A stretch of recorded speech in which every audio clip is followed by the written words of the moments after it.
এখন বিলে ধান কাটা শেষ, আবার বর্ষার সিজন আসছে, আবার পাতা ফেলে ধান লাগাতে হবে। আকাশ মেঘাচ্ছন্ন, ঝড় বৃষ্টি হতে পারে, মনে হয় একটু পরে বৃষ্টি নামবে।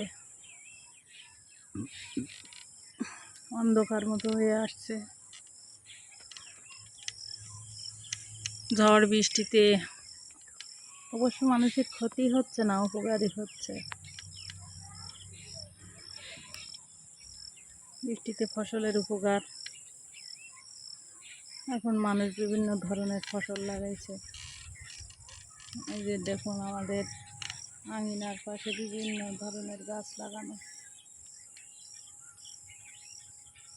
কচু গাছ দেখা যাচ্ছে। কচু গাছ গ্রামের একটা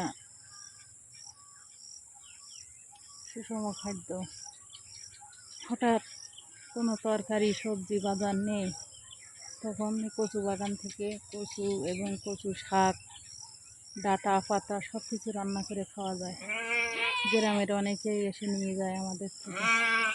ছোট্ট একটা ডোবা দেখা যাচ্ছে, এতে অনেকগুলো মাছ আছে। একদিন আপনাদের দেখাবো মাছ ওঠানো। শৈল, কই, টাকি, বিভিন্ন ধরনের মাছ। এটা অবশ্য আমাদের এই ধানের জমির পাশে।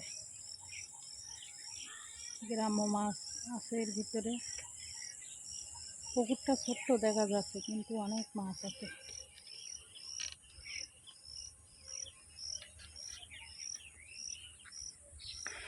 প্রকৃতির অপরূপ দৃশ্য, যা দেখে শেষ করা যায় না। দেখুন, জঙ্গলের কেওড়া দেখাইছে গত কয়েকদিন আগে, ছোট ছোট ছিল। আর দেখুন কেওড়াগুলো বড় হচ্ছে আস্তে আস্তে, দিনে দিনে। আপনারা চেনেন এই ফলটা? টক ফল, খুব সুস্বাদু। টক রান্না করলে খুব ভালো লাগে, মুখে রুচি ফেরে এবং শরীরের হিমোগ্লোবিনের ঘাটতি দূর করে।